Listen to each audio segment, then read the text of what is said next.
할렐루야. 하나님의 크신 사랑과 은혜와 위로하심이 여러분 모두에게 함께 하시기를 축원합니다. 은혜로운 찬양 감사하고, 오늘은 종려 주일입니다. 예수님께서 어린 나귀 새끼를 타시고 예루살렘 성에 입성하실 때에 사람들이 몰려 나와서 종려나무 가지를 꺾어 흔들며 호산나 다윗의 자손이여 하면서 주님을 영접했던 그날의 그 모습을 기억하고 기념하는 주일이 바로 종려 주일이 되겠습니다. 지난주 설교부터 다시 한번 복습하면서 이어가도록 하겠습니다. 지도 보시겠습니다. 가이사라 빌립보 위치를 찾으셨나요? 잘 안 보이시죠? 맨 밑에 반쯤 나와 있는 게 사해, 그 위로 요단강이 쭉 올라가서 작은 호수가 갈릴리 호수, 갈릴리 호수에서 북쪽으로 조금 올라가다가 오른쪽에 보면 빌립보 가이사라, 가이사라 빌립보 찾으셨죠? 이 빌립보 가이사라에서 주님께서 베드로로부터 주는 그리스도시요 살아계시는 하나님의 아들이십니다 라는 고백을 받습니다. 그 신앙의 고백을 받으시고 주님이 난생 처음 제자들에게 내가 이제 예루살렘으로 올라가 사람들에게 고난을 받고 죽임을 당하고 3일 만에 살아나야 하리라 이렇게 말씀하시면서 제자들을 데리고 예루살렘으로 올라가십니다. 그래서 가이사라 빌립보에서 갈릴리 호수가 있는 갈릴리 지역으로 이렇게 지나가시는데, 제자들이 주님의 그 말씀을 이해하지 못했습니다. 왜냐하면 제자들은 우리 주님이 이제 예루살렘으로 올라가시면 이 나라의 왕이 되시겠구나, 그렇다면 내가 높은 자리에 올라가야 되지 않겠는가, 이 생각만 하고 있었기 때문에 주님께서 고난당하고 죽임당하시고 부활하실 거라는 이 말씀이 이해가 되지 않는 거예요. 그래서 예수님이 이 갈릴리를 지나가시면서 한 번 더 제자들에게, 얘들아, 이제 내가 예루살렘으로 올라가면 사람들에게 많은 고난을 당하고 죽임을 당하고 내가 3일 만에 살아나야 할 것이다, 그렇게 말씀하고 이제 예루살렘으로 요단강을 따라서 아래로 쭉 이제 내려가시게 됩니다. 그런데 제자들은 여전히 주님의 그 말씀을 이해하지 못합니다. 그래서 여리고성에 다 와 갈 때쯤 한 번 더 주님이 제자들에게 내가 이제 예루살렘에 올라가면 사람들에게 고난당하고 죽임을 당하지만 3일 만에 살아나게 될 것이다 라고 말씀을 합니다. 3번 말씀했어요. 그런데도 제자들은 주님의 그 말씀을 이해했다 못했다? 이해하지 못했어요. 예수님은 예루살렘에 올라가, 여기에 포인트를 둔 게 아니고 어디에 포인트를 두신 거예요? 고난당하고 죽임당하고 부활할 것이라는 여기에 포인트를 뒀는데, 제자들은 이 뒷부분이 아니고 어디에? 앞부분에 포인트를 둔 거예요. 예수님이 예루살렘에 올라가시면 죽은 자도 살리시고 병든 자도 고치시고 귀신 들린 자도 치유하시고 물리도 걸으시는 이 주님이 왕밖에 할 게 없지 않느냐, 그러면 예수님이 왕이 되면 내가 높은 자리에 올라가야지, 이 생각을 하고 있는 거예요. 근데 주님은 3번 그렇게 말씀하시고 다시는 그 말씀을 반복하지 않습니다. 왜냐하면 3이라는 숫자는 완전수예요. 완전수. 더 이상 말할 게 없다 이 말이죠. 그러니까 사람이 아무리 어리석어도 3번 말하면 말귀를 알아들어야 된다는 거죠. 말귀를 못 알아들은 거예요. 그래서 주님은 더 이상 얘기하지 않으시고 이제 여리고성으로 이제 들어가시게 됩니다. 여리고성으로 들어갈 때에 많은 사람들이 죽은 자를 살리고 병든 자를 고치고 귀신 들린 자를 치유하는 놀라운 능력을 가진 나사렛 예수가 우리 여리고성으로 들어오신단다, 이 소문을 듣고 많은 사람들이 여리고성 문 앞으로 막 몰려나오기 시작을 했습니다. 그런데 그 여리고성 문 앞에 소경 2사람이 앉아서 구걸을 하고 있었습니다. 그 소경 2사람이 가만히 들어보니까 막 병든 자 고치고 귀신 들린 자 치유하고 막 놀라운 기적을 행하는 엄청난 능력의 나사렛 예수라는 분이 다윗의 자손인데, 이분이 지금 여리고성으로 들어온다는 그 소문이 자기들 귀에도 들리는 거예요. 그래서 이 소경 두 사람이 그때부터 소리를 지르기 시작을 했습니다. 다윗의 자손 예수여, 나를 불쌍히 여기소서, 나를 불쌍히 여기소서 하고 막 소리를 지르기 시작을 했습니다.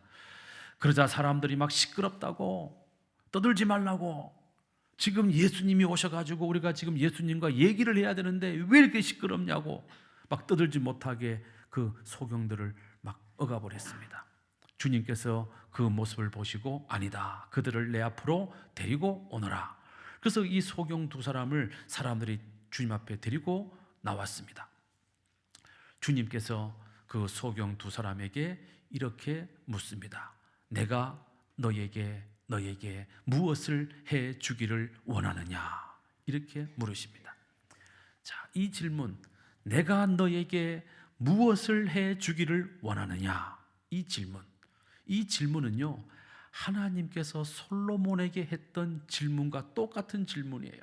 솔로몬이 20살쯤에 다윗 왕을 이어서 이스라엘의 왕이 되었습니다. 솔로몬은 자기 나이가 너무 어리고 연소하니까 나이 많은 대신들이 자기를 무시할까 봐 쫄았어요. 걱정이 되는 거예요. 그래서 이 나라를 어떻게 내가 다스려야 되나 고민하다가 솔로몬이 1000번제를 드립니다. 양 1000마리를 하나님께 바치면서 하나님께 간절하게 기도합니다. 그럴 때 하나님이 그 제사를 받으시고 기도를 들으시고 솔로몬에게 그날 밤에 나타나셔서 똑같이 물으십니다. 내가 오늘 너에게 무엇을 해 주기를 원하느냐? 그때 솔로몬이 하나님, 나에게는 이 나라를 잘 이끌어갈 수 있는, 그리고 판단을 잘할 수 있는, 송사를 잘할 수 있는 지혜가 필요합니다. 저에게 지혜를 주시옵소서. 그 대답에 하나님이 너무나 흡족하셔가지고 네가 다른 사람들처럼 돈을 원하는 것도 아니고 권력을 원하는 것도 아니고 부귀영화를 원하는 것도 아니지만 내 마음에 쏙 드는 대답을 하였으니 내가 너에게 지혜도 줄 것이고. 아멘을 안 하시니까 설교에 힘이 쫙 빠져가지고 지혜도 줄 것이고 네가 구하지 않은 부귀도 줄 것이고 영화도 줄 것이고 전무후무한 복을 부어 주리라. 그래서 솔로몬이 지혜를 얻어서 부귀영화까지 누리는 전무후무한 축복의 사람이 되었습니다. 오늘 주님은 여러분들에게도 똑같이 묻고 계세요. 뭐라고 묻고 계시는 거죠? 내가 너에게 무엇을 해 주기를 원하느냐? 오늘 여러분들이 이 예배당에 들어올 때 하나님이 예배드리는 여러분들 영혼 속에서 속삭이고 계시는 거예요. 오늘 이 예배를 통해서 내가 너에게 무엇을 해 주기를 원하느냐 물으신단 말이에요.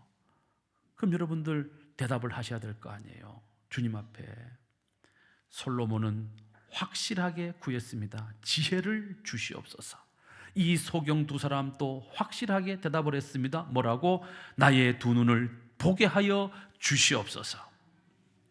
여러분, 옆에 분들하고 인사하시겠습니다. 얼렁뚱땅 대답하지 말고 인사하시라고요. 옆에 분하고 시작. 얼렁뚱땅 대답하지 말고 확실하게 구합시다.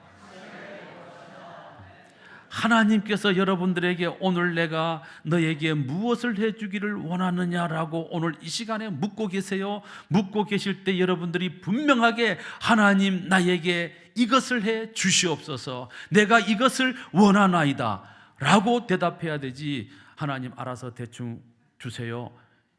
하나님 다 알아. 모르는 것 아니에요. 하나님이 우리에 대해서 왜 모르시겠어요? 우리의 머리털까지도 다 세신 바 되었는데 다 아세요. 그러나 하나님은 우리의 입으로 우리가 원하는 것을 하나님에게 어떻게 정확하게 요구하기를 원하신다는 거예요. 그러니까 여러분, 기도할 때도 얼렁뚱땅 하시면 되겠어요? 안 되죠. 우리가 예배 나와가지고도 얼렁뚱땅 있다가 나가면 되겠어요? 안 되잖아요. 명확한 목표, 정확한 요구사항이 있어야 된다는 거지. 그래서 여러분들 기도할 때도 정확하게 기도하시고, 하나님께서 물으실 때도 정확하게 대답하시고, 제발 좀 이 목사가 물을 때도 정확하게 답을 좀 주시면 고맙겠습니다. 다시 한번 옆에 분하고 인사하시겠습니다. 얼렁뚱땅 요구하지 말고 정확하게 대답합시다. 그래서 이 두 사람이 눈을 딱 뜨게 됐어요. 여러분들도 하나님 앞에 구하고 간구하고 기도하실 때마다 정확하게 구해서 하나님께로부터 놀라운 기적을 응답받는 여러분들 될 수 있기를 주님의 이름으로 축원합니다. 자, 그리고 이제 여리고성으로 주님이 딱 들어가시는데 막 사람들이 막 소경이 고침 받았으니까 얼마나 더 놀라워했겠습니까? 더 많은 사람들이 막 몰려 나오기 시작을 하는 거예요. 근데 이 여리고성에 아주 못돼 빠진 한 인간이 살고 있었는데 그 못돼 빠진 인간이 누구예요? 저 아닌데요 이러지 말고 누구가 살고 있어요? 삭개오라는 세리장이 살고 있었어요. 이 여리고성에 아주 못돼 빠진 인간 삭개오라고 하는 세리장이 살고 있었는데 이 세리장은 사람들에게 과도한 세금을 걷어가지고 부귀영화를 누리고 있었던, 그래서 아주 사람들에게 미움받는 사람이었어요. 이 삭개오는 키가 작은 사람이었습니다.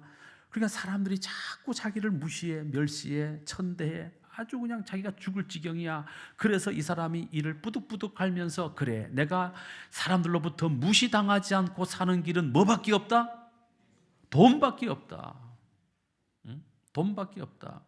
내가 비록 키가 작고 왜소하고 외모는 볼품없지만 내가 돈을 많이 벌면, 내가 부자가 되면 사람들이 나를 무시하지 못할 것이다. 그래서 돈 잘 버는 직업, 세리를 직업으로 선택했고 그 세리들 가운데 세리장이 되었고, 그래서 엄청나게 많은 부당 이득을 챙겨가지고 어마어마한 부자가 되었으니 이 여리고성에 있는 모든 사람들이 이 세리장 삭개오를 좋아하겠습니까? 싫어하겠습니까?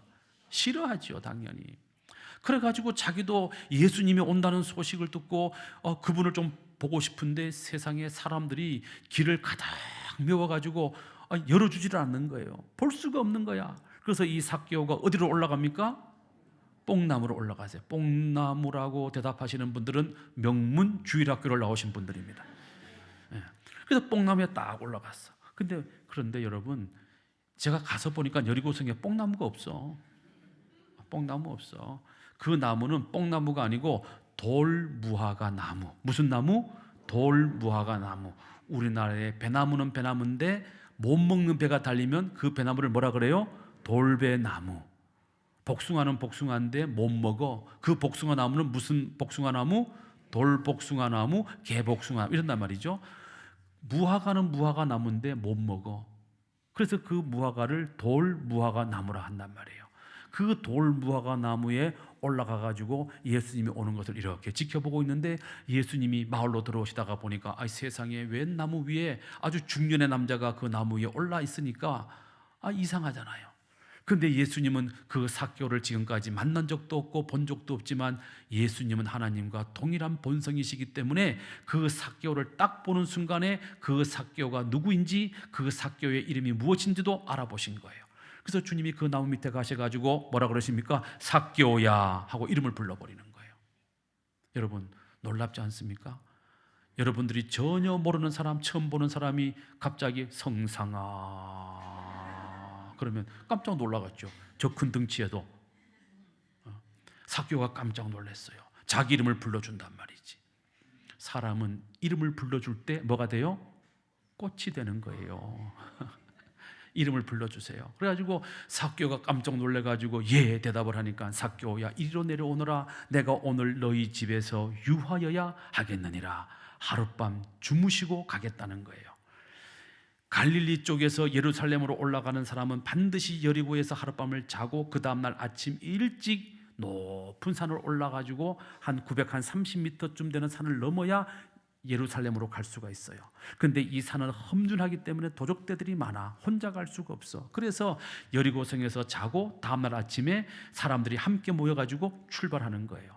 예수님도 이 여리고성에서 예루살렘까지 한 30km쯤 되니까 지금은 못 가겠고 내일 아침에 가야 되겠다. 그래서 하룻밤 자야 되는데 그 주무실 집으로 누구를 택한 거예요? 삭개오를 택한 거예요. 그러니까 사람들이 난리가 난 거예요.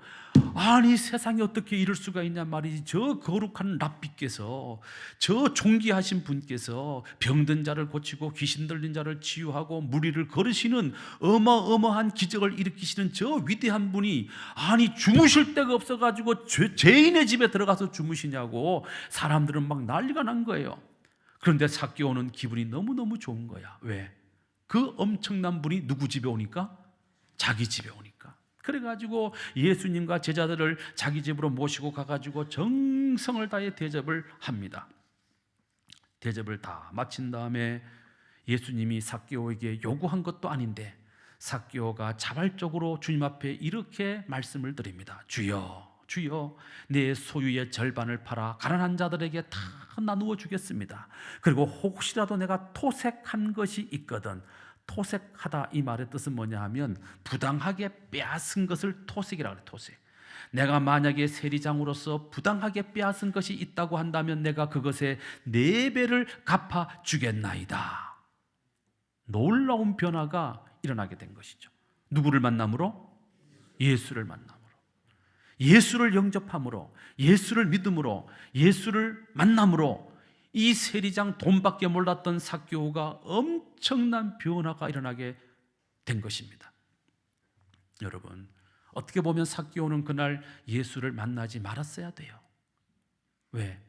예수 만나는 바람에 뭐가 됐어요? 거지가 된 거예요. 생각해봐요. 가지고 있는 재산 절반을 다 나눠줬어. 남은 절반 가지고 몇 배로 갚아줘야 돼요? 4배를 갚아줘야 돼. 남는 재산 있겠습니까? 없겠습니까? 없어요. 그런데 삭개오는 예수를 만난 그 기쁨이 너무나 좋았기 때문에, 예수를 만난 그 기쁨이 너무나 감격스러웠기 때문에 자기의 재산 전부를 다 나눠줘도 아깝지 않다라는 거죠. 놀라운 변화. 돈밖에 몰랐던 사람이 이제는 돈이 아니라 예수님이 더 소중하다 이거죠. 여러분, 예수를 믿는다는 것은요, 이런 변화가 있어야 된다는 것을 의미하는 겁니다.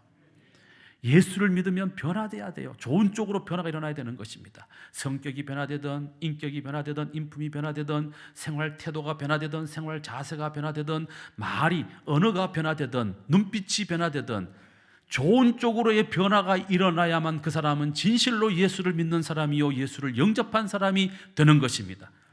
예수를 믿는데, 교회를 다니는데, 수십 년 예수를 믿었는데 아무런 변화가 없다.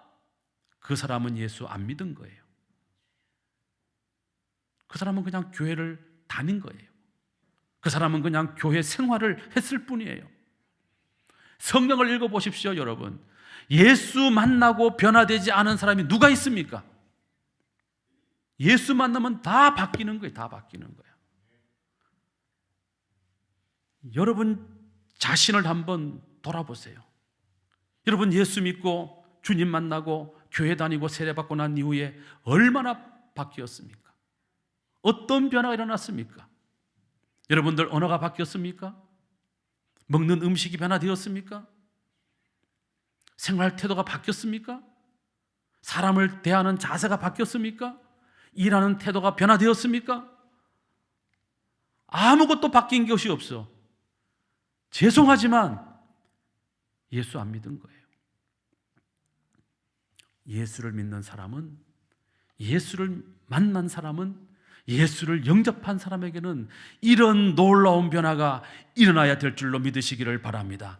이런 변화가 여러분들에게도 있게 되시기를 주님의 이름으로 축원합니다. 그날 삭개오의 집에서 주무시고 다음날 아침 일찍 주님이 여리고성을 출발해서 이제 그 언덕 높은 산을 쭉 올라가다가 그 높은 언덕 한 8분 능선을 딱 올라가면 거기가 베다니라는 마을이에요. 베다니. 베다니라는 이 마을의 뜻은 벳 플러스 아니, 벳아니를 붙여서 베다니라고 불러요. 벳, 집이라는 말이고, 아니라는 말은 가난한 자, 핍박당하는 자, 어려움이 있는 자, 이런 뜻을 갖고 있어요. 그래서 베다니라는 이 마을은 가난한 자들이 모여 사는 동네, 또는 고통받는 사람들이 모여 사는 동네, 그런 뜻이 되겠습니다. 그 동네에 누가 살고 있었냐 하면 죽은 지 나흘 만에 주님의 은혜로 다시 살아난 나사로라는 사람이 살고 있었어요. 그 나사로의 여동생이 2명 있었는데 누구예요? 마르다와 마리아예요. 자, 이렇게 담임 목사가 물을 때 대답을 잘 하시는 학생들은 주일학교를 잘 다닌 학생들이에요. 자, 마르다와 마리아가 주님이 오시니까 얼마나 감사해, 얼마나 고마워. 누굴 살려줬으니까?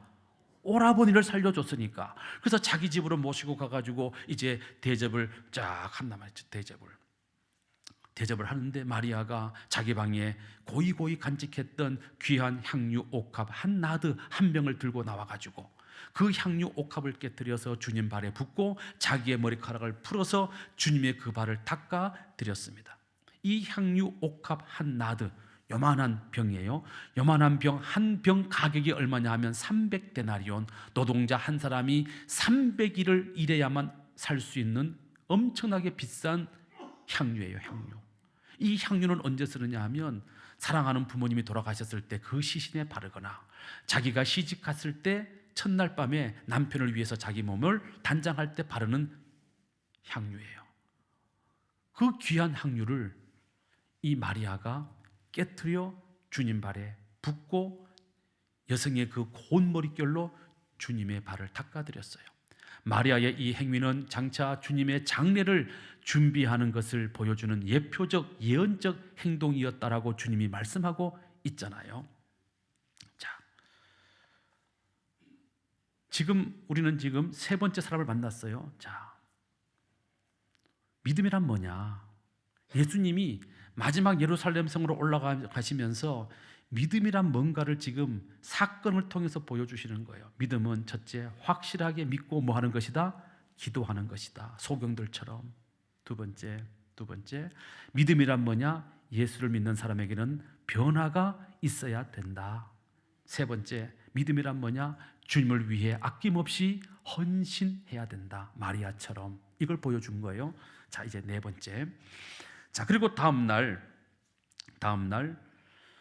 그러니까 2000년 전 오늘 아침 주님이 이제 베다니에서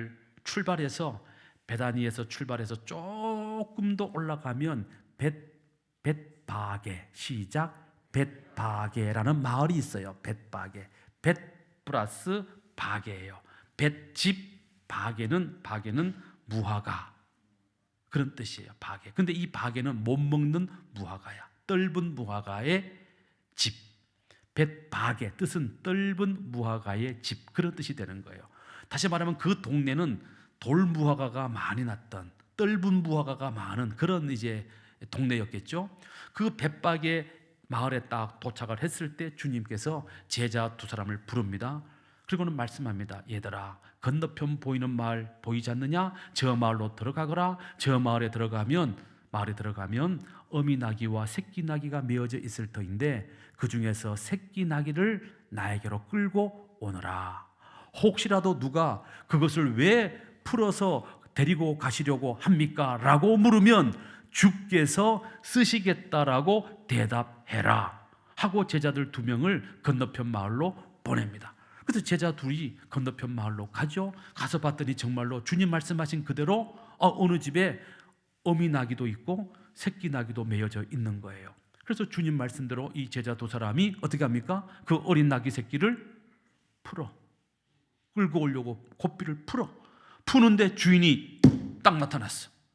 주인이 묻습니다. 아니 이것들 보시오, 왜 남의 집 나귀 새끼를 풀어서 끌고 가려고 하시는 거요? 그러자 제자들이 대답을 합니다. 뭐라고 하죠? 주께서 쓰시겠다고 합니다. 그러자 이 나귀 주인이 그래요? 그럼 가지고 가시오 하고 자기 나귀 새끼를 그냥 그대로 내어 주었습니다. 자, 믿음은 이들처럼 순종하는 것이다. 뭐 하는 것이다? 순종하는 것이다. 믿음을 갖고 기도하는 것이 믿음이에요. 기도를 해야 믿음이에요. 두 번째, 변화가 있어야 믿음이에요. 세 번째, 헌신이 있어야 믿음이에요. 네 번째, 뭐가 있어야? 순종이 있어야 믿음이다 이 말이에요. 제자 2사람이 주님으로부터 그 말씀을 들었을 때 아니 주님, 누구네 집에 가라는 얘기입니까? 아니 누구네 집에 가라고, 누구네 집이라고 좀 지정을 해줘야 갈 것 아닙니까? 그리고 그 나귀 새끼 그냥 끌고 오면 됩니까? 남의 집 나귀 새끼를 미리 사전에 가서 허락받아야 되는 것 아닙니까? 이렇게 두 제자는 주님의 그 말씀에 토를 달았다 안 달았다? 안 달았어요. 그냥 갔어요. 그게 순종이에요.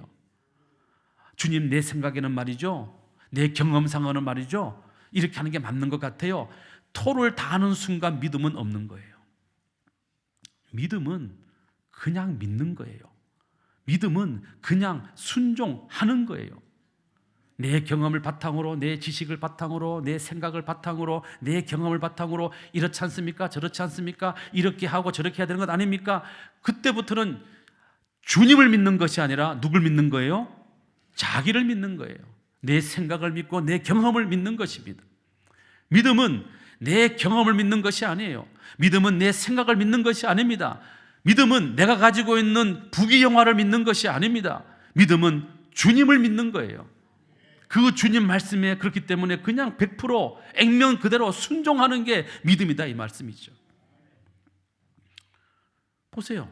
그 나귀 새끼 주인, 그 나귀 새끼를 잘 키워서 이제 좀 크면 비싼 돈에 팔면 얼마나 많은 돈을 벌겠어. 그런데 그거를 단 한마디, 이 나귀 새끼 주인은요, 주님을 만나지도 않았어요. 지금 그냥 전해 들었어요.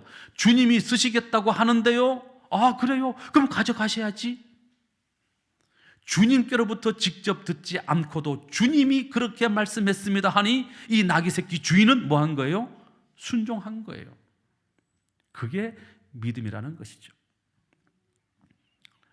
저는 우리 모든 성도 여러분들이 주님 말씀하신 대로 순종할 수 있는 믿음의 사람들이 되시기를 주님의 이름으로 축원합니다.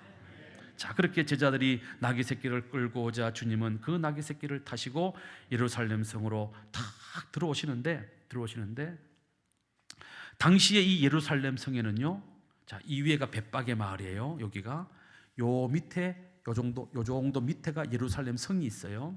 자, 이 예루살렘 성에 당시 유월절을 6일 앞두고 있었기 때문에 전 세계 각지에서 유월절을 지키려고 많은 사람들이 모여들었는데 학자들의 연구에 의하면 270만 명쯤 예루살렘 성에 모여 있었다라고 학자들은 말을 해요.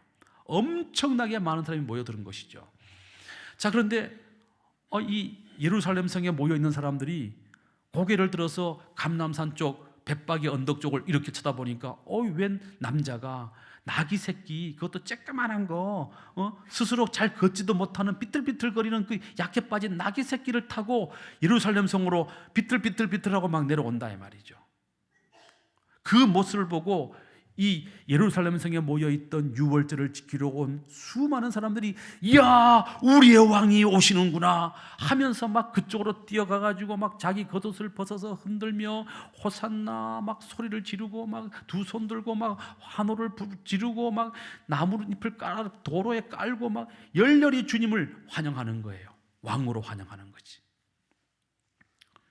어떤 사람은 두 손을 들고 흔들고, 어떤 사람은 옷을 벗어서 흔들고, 어떤 사람은 밭에서 벤 종려나무 가지를 꺾어서 흔들면서 호산나 다윗의 자손이여 찬송하리로다 주의 이름으로 오시는 이여 하면서 주님을 막 환영합니다. 여기에 호산나라는 이 말은 히브리어로 호시아나라는 말인데 이 단어의 뜻 그 자체가 지금 우리를 구원해 주소서, 그런 뜻이에요. 그러니까 우리가 하는 기도 중에 가장 짧은 기도는 아멘, 이것보다 조금 더 긴 기도는 호산나. 호산나가 무슨 뜻이라고요? 우리를 구원하여 주소서, 그런 뜻이에요. 여러분들이 고통 가운데 있을 때, 질병 가운데 있을 때, 여러분들이 실패 가운데 있을 때, 좌절 가운데 있을 때, 그 실패와 절망과 좌절과 질병으로부터 구원받고 싶은 마음이 있거든 여러분들 호산나 하시면 하나님이 알아들으신다 이 말이에요. 왜? 호산나라는 말 그 자체가 무슨 뜻이니까? 지금 나를 구원해 주소서, 그런 뜻이니까. 당시 사람들이 주님을 그렇게 영접했던 것은, 그렇게 왕으로 환영했던 이유가 뭐냐 하면 스가랴 9장 9절에 이렇게 예언되어져 있었기 때문입니다. 시작, 화면 보시고 시작. 내 왕이 내게 임하나니 그는 겸손하여 낙이 곧 멍에를 매는 짐승의 새끼를 탔도다. 이 예언을 이스라엘 백성들이 알고 있었거든요. 왕이 오실 날이 있다. 근데 그 왕은 다른 나라의 왕들처럼 백마를 타고 오시는 것이 아니라 나귀의 새끼를 타고 오신다라고 스가랴 선지자가 예언을 해놓은 이 예언의 말씀을 이스라엘 백성들은 다 알고 있었거든요. 근데 정말 자기들이 유월절을 지키려고 예루살렘 성에 왔는데 어느 날 보니까 정말로 웬 남자가 이 말씀 그대로 뭘 타고 오는 거예요? 나귀 새끼를 타고 오는 거예요. 그래서 이스라엘 백성들은 호산나 우리의 왕이시여 우리를 구원해 주소서. 어디에서? 로마의 압제로부터 우리를 구원해 주소서. 그렇게 열렬히 환영했던 것입니다. 이 말씀 그대로 어린 나귀 새끼를 타고 예루살렘 성에 들어오시는 주님을 이 이스라엘 백성들은 왕으로 본 거예요. 왕으로. 무슨 왕으로? 로마의 압제로부터 자기들을 구원해 줄 왕으로 본 거예요. 정치적인 왕, 군사적인 왕으로 본 것이죠.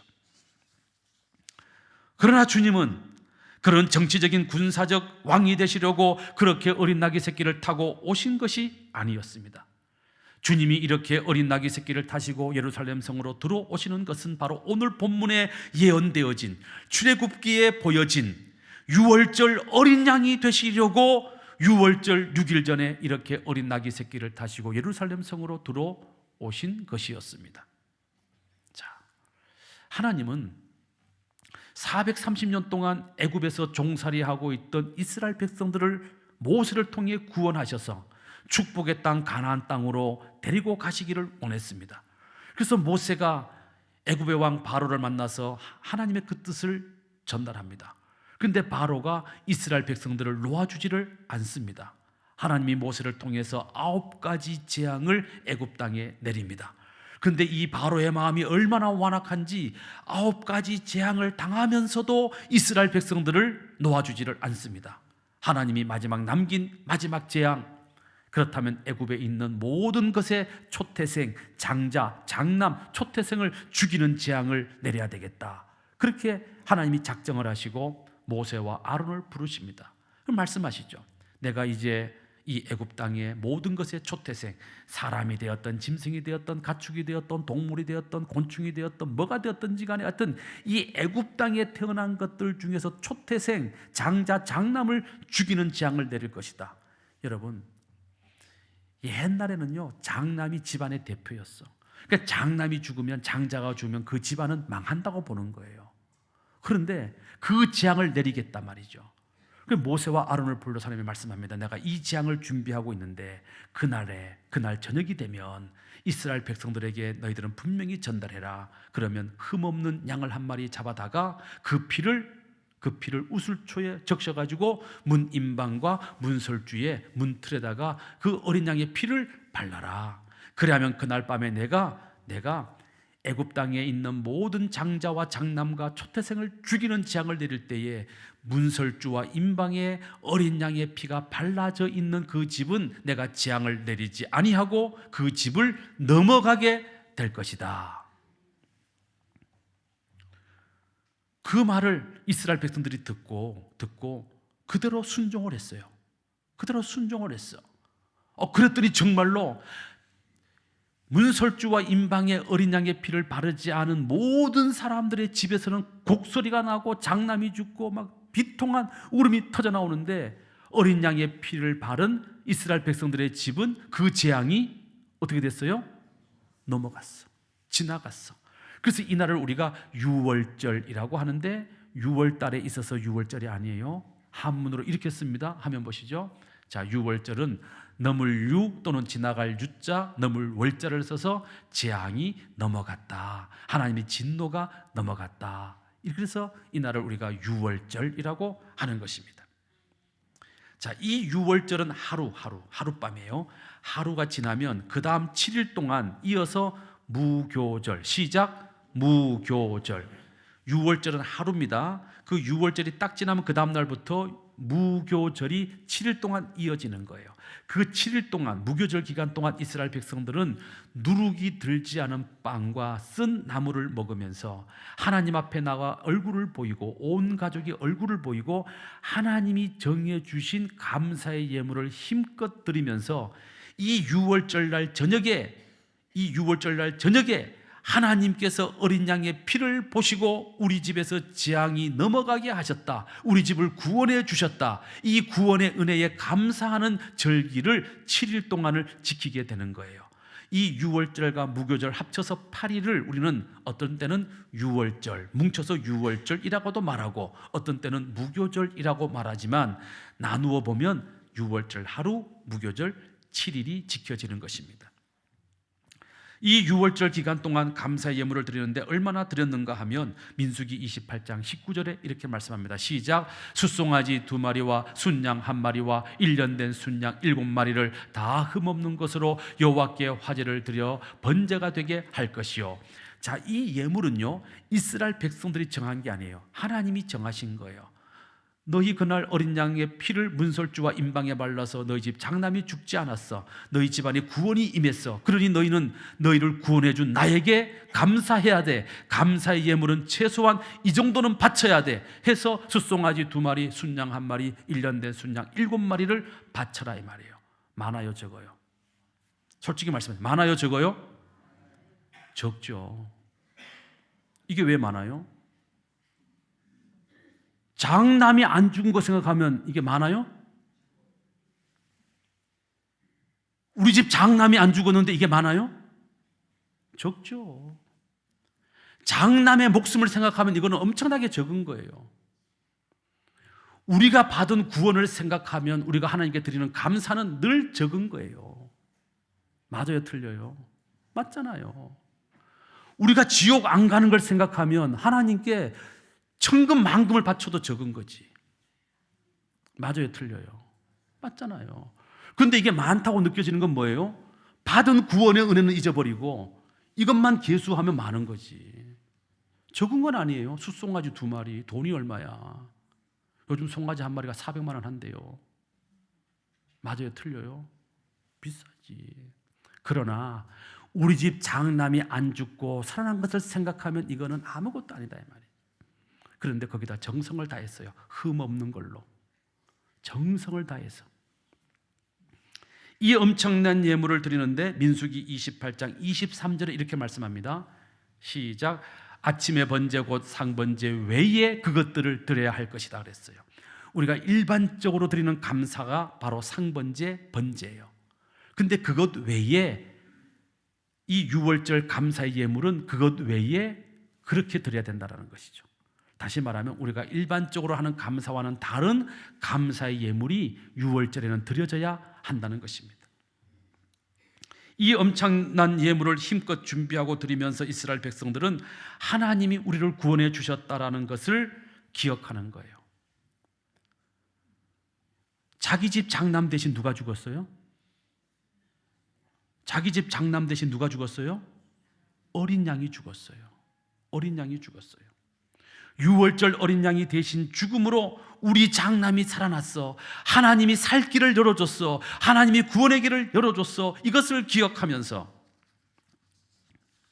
이스라엘 백성들은 하나님께 7일 동안 감사 예물을 드리면서 6월절 무교절을 지켰던 것입니다. 자, 여기서 질문. 자, 그러면 그날 저녁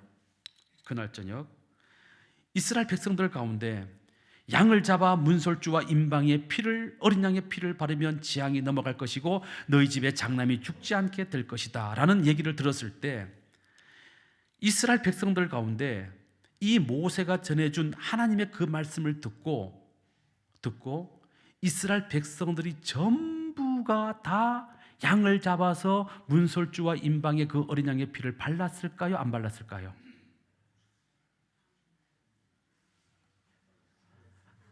안 바른 집도 있었다. 싹 다 발랐을 것이다. 1번, 2번. 그것으로 하겠습니다. 1번. 안 바른 집도 있었을 것이다. 아니다. 싹 다 발랐을 것이다. 안 드신 분은 뭐예요? 나는 관심 없어요. 벌써 이미 지나간 일인데, 끝난 일인데 이제 와서 무슨. 여러분, 이스라엘 백성들 중에 분명히 안 바른 집이 있어요. 에이, 무슨 말씀하세요? 그 뭐 어린 양 피 바른다고 그 재앙이 넘어가겠어? 임할 집은 임하고 안 임할 집은 안 임하고 뭐 그거 뭐 복불복 그냥 걸리면 죽는 거지 뭐. 아유, 귀찮아. 아, 저녁에 무슨 뭐 양을 잡어, 그 비싼 양을. 아, 그냥 자. 그렇게 불순종한 이스라엘 백성도 있었다 없었다? 있었어요. 그 집의 장남은 어떻게 되었을까요? 죽었어요.